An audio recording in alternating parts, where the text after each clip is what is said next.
உன்னோடு என்னாலும் உயிருக்குயிராயிருப்பேனப்பா.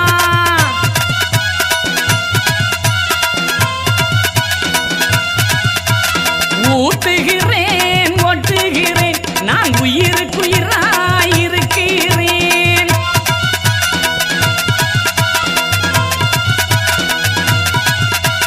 வம்பு வசை பேசாதே என் வாளுக்கு இறையாகாதே.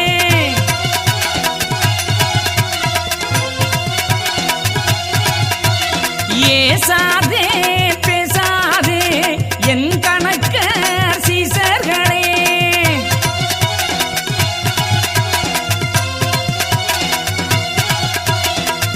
ஐயாவுடைய அந்த வாசகம் மனசுக்குள்ள இருக்குது. ஐயாவுடைய அருள் வாக்கை உணர்ந்தேன். ஆணவத்தால் அகம்பாவத்தால் ஆழ்பலத்தால் இன்று நீ வாழலாம் மனிதா. அனைத்தையும் ஐயா பார்த்துக் கொண்டிருக்கிறார். திருந்திக்கொள்.